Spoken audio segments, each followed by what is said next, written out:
নমস্কাৰ স্বাগতম জনাইছো ক্লাছফিক্স একাডেমি ইউটিউব চেনেলত আৰু আজিৰ এই ভিডিঅ'টো সেইসকল এস্পিৰেন্টছৰ বাবে খুব বেছি ইম্পৰ্টেণ্ট যিসকল এস্পিৰেন্টছে আপকামিং আসাম ডাইৰেক্ট ৰিক্ৰুটমেণ্ট এক্সামৰ বাবে প্ৰিপাৰেশ্যন চলাই আছে কাৰণ আজিৰ এই ভিডিঅ'ৰ মাধ্যমত আমি আপোনালোকক আসাম ডাইৰেক্ট ৰিক্ৰুটমেণ্ট এক্সামৰ মাৰ্ক ডিষ্ট্ৰিবিউশ্যন সম্পৰ্কে সবিশেষ বুজাই দিবলৈ যত্ন কৰিম যে আসাম ডাইৰেক্ট ৰিক্ৰুটমেণ্টৰ চাৰিটা সাবজেক্ট যেনেকৈ মেথছ ৰিজনিং জেনেৰেল ষ্টাডিজ আৰু ইংলিছ এই চাৰিটা সাবজেক্টৰ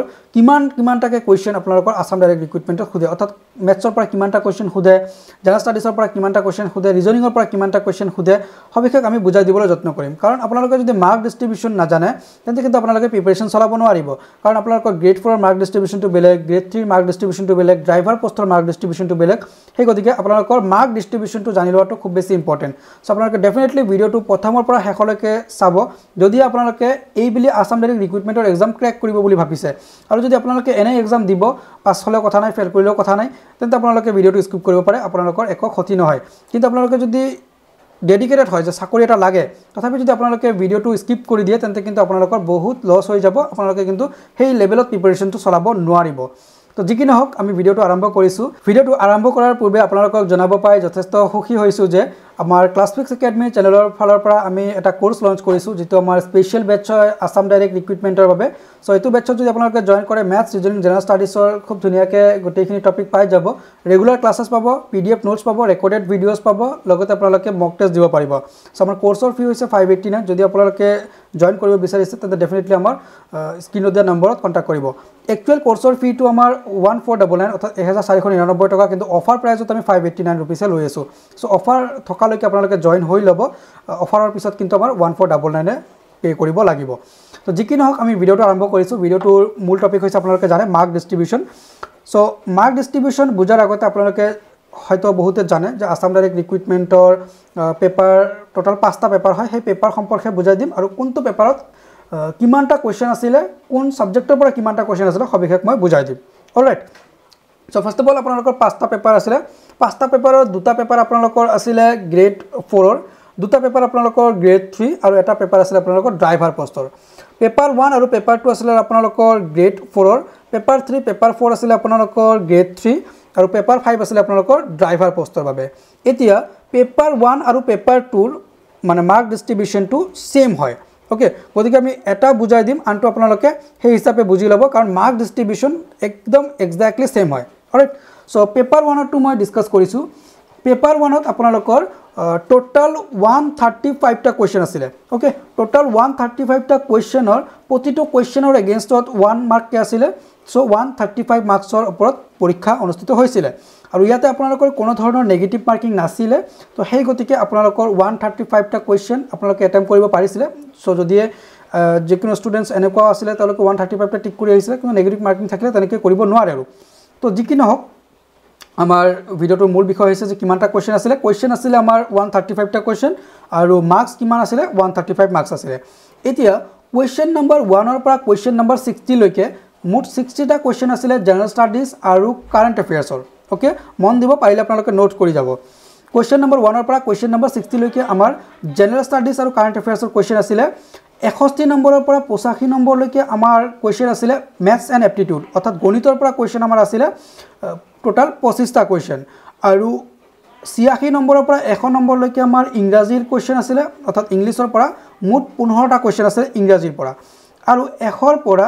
86 পৰা 99 লৈকে আৰু 100ৰ পৰা 135 লৈকে আমাৰ ৰিজনিঙৰ টোটাল 35টা কুৱেশ্যন আছিলে সো মাৰ্ক ডিষ্ট্ৰিবিউশ্যনটো এনেকুৱা যে জেনেৰেল ষ্টাডিজ আৰু কাৰেণ্ট এফেয়াৰ্ছৰ 60টা কুৱেশ্যন মেথছৰ আপোনালোকৰ 25টা কুৱেশ্যন ইংলিছৰ আপোনালোকৰ 15টা কুৱেশ্যন আৰু ৰিজনিঙৰ 35টা কুৱেশ্যন সো গ্ৰেড 3 ৰ এছপাৰেণ্টছসকলে মোক প্ৰায়ে এনেকৈ কমেণ্ট কৰে যে ছাৰ মেথছত দুৰ্বল আমি পৰীক্ষা ভালকৈ দিব পাৰিম নে নাই আমি এক্সাম ক্ৰেক কৰিব পাৰিম নে নাই ডেফিনেটলি আপোনালোকে পাৰিব যদিহে আপোনালোকৰ জেনেৰেল ষ্টাডিজ ভাল হয় আৰু জেনেৰেল ষ্টাডিজৰ বাবে আপোনালোকে জানে ক্লাছফিক্স একাডেমি আটাইতকৈ বেষ্ট হয় কাৰণ আমি ডিটেইলছত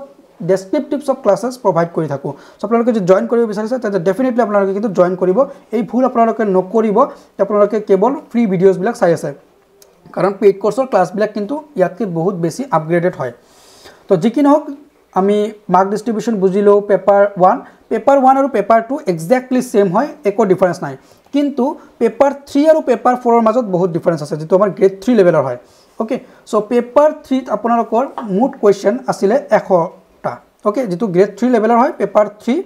এটোত আপোনালোকৰ মুঠ 100টা কোৱেশ্চন আছিল আৰু প্ৰতিটো কোৱেশ্চনৰ এগেইনষ্টত 1.5 মাৰ্ক কে আছিল অৰ্থাৎ আপোনালোকৰ 150 নম্বৰত আপোনালোকৰ পৰীক্ষা অনুষ্ঠিত হৈছিল ইয়াতে আপোনালোকৰ কোৱেশ্চন নম্বৰ 1 ৰ পৰা কোৱেশ্চন নম্বৰ 50 লৈকে 50টা কোৱেশ্চন জেনাৰেল ষ্টাডিজ আৰু কাৰেন্ট এফেয়াৰ্ছ আছিল লগতে আপোনালোকৰ 51 নম্বৰ কোৱেশ্চনৰ পৰা 60 নম্বৰ কোৱেশ্চন লৈকে অৰ্থাৎ আপোনালোকৰ 10টা কোৱেশ্চন ম্যাথছ এণ্ড এপ্টিটিউডৰ আছিল অৰ্থাৎ গণিতৰ আপোনালোকৰ 10টা কোৱেশ্চন আছিল আপোনালোকৰ 61 নম্বৰৰ পৰা 80 নম্বৰ লৈকে কোৱেশ্চন আছিল ইংৰাজীৰ অৰ্থাৎ 20টা কোৱেশ্চন ইংৰাজী যেনেকৈ আপোনালোকৰ ভোকাবুলাৰি হ'ব পাৰে তাৰপিছত সিনোনিমছ এন্টোনিমছ এইবিলাকৰ পৰা কোৱেশ্চন আপোনালোকৰ আছিল 20টা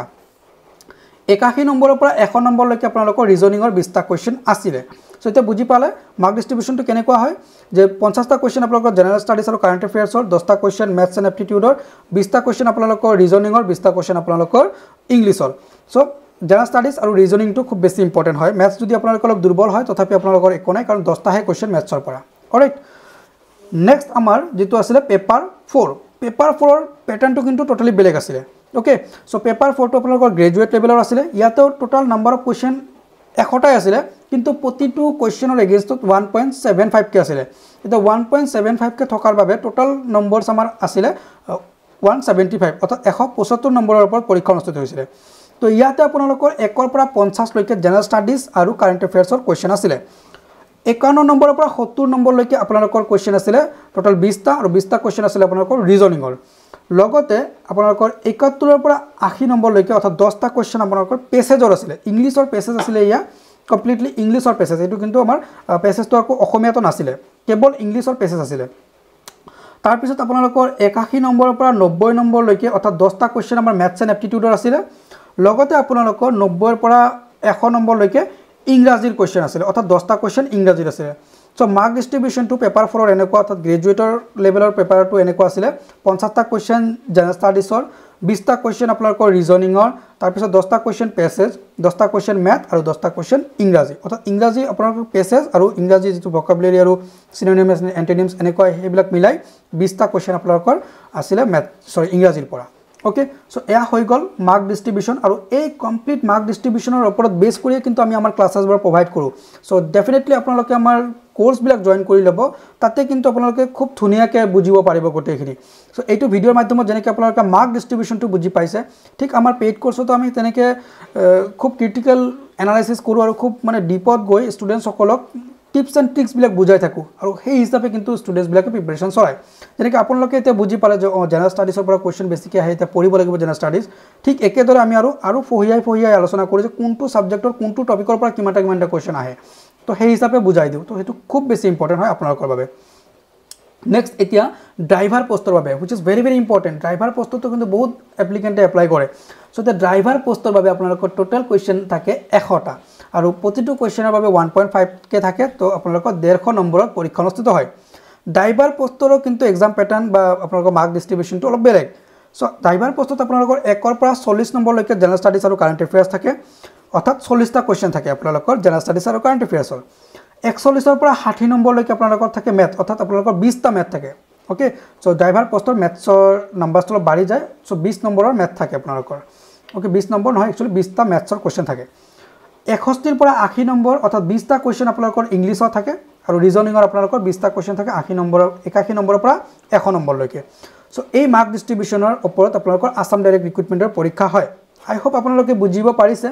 যদি বুজা নাই তেন্তে কমেন্ট সেকশনত জনাব আৰু মই আমাৰ এসপাৰেন্টস সকলক সাজেস্ট কৰিম যে আপোনালোকে মাৰ্ক ডিস্ট্ৰিবিউশনটো ধুনিয়াকে নোট ডাউন কৰিব আৰু সেই হিচাপে নিজৰ প্ৰিপাৰেচন ষ্ট্ৰেটেজিটো বনাব আৰু সেই ষ্ট্ৰেটেজি বনাই আপোনালোকে প্ৰিপাৰেচনটো ষ্টাৰ্ট কৰিব আৰু ডেফিনেটলি এই ক্ষেত্ৰত ক্লাছপিক্স একাডেমি আপোনালোকক আগতো হেল্প কৰিছে আৰু এইবেলিও হেল্প কৰিব কাৰণ আপোনালোকে জানে কিমান ষ্টুডেন্ট ক্লাছপিক্স একাডেমিৰ পৰা কোৱালিফাই হৈছে আৰু ইভেন তেওঁলোকে এতিয়া ডিপাৰ্টমেন্টৰ চাকৰি কৰি আছে সো আপোনালোকেও যদি এইবেলি আসাম ডাইৰেক্ট ৰিক্ৰুটমেন্ট ক্ৰ্যাক কৰিব বিচাৰিছে তেন্তে ডেফিনেটলি ক্লাছপিক্স একাডেমিত জয়েন কৰিব আমাৰ ডেসক্ৰিপচনত WhatsApp নম্বৰ আছে সেই WhatsApp নম্বৰত আপোনালোকে WhatsApp কৰি জয়েন হ'ব পাৰিব বা আমাৰ অফিচিয়েল ৱেবসাইটৰ পৰা জয়েন হৈ ল'ব পাৰিব তো যি কি নহওক আমি আজিৰ ভিডিওটো ইমানতে সমাপ্ত কৰিছো নেক্সট আমাৰ কোনটো টপিকৰ ওপৰত ভিডিও আপোনালোকে বিচাৰিছে হেতু আমাক ডেফিনেটলি জনাব আমি সেই হিচাপে ভিডিও প্ৰস্তুত কৰি আপোনালোকলৈ আগবঢ়াম আৰু আমাৰ ক্লাছেছবোৰ পাবলৈ ৰেগুলাৰ লাইভ ক্লাছেছবোৰ পাবলৈ আমাৰ চেনেল সাবস্ক্ৰাইব কৰি বেল আইকন প্ৰেছ কৰি ৰাখিব আৰু যদি ভিডিওটো ভাল লাগিছে তেন্তে ডেফিনেটলি বন্ধু বান্ধৱীলৈ শ্বেয়াৰ কৰিব যিসকলে আসাম ডাইৰেক্ট ৰিক্ৰুটমেন্টৰ পৰীক্ষা দিব সো আজিৰ ভিডিওটো ইমানতে সমাপ্ত কৰিছো thanks for watching Classpix Academy see you in the next video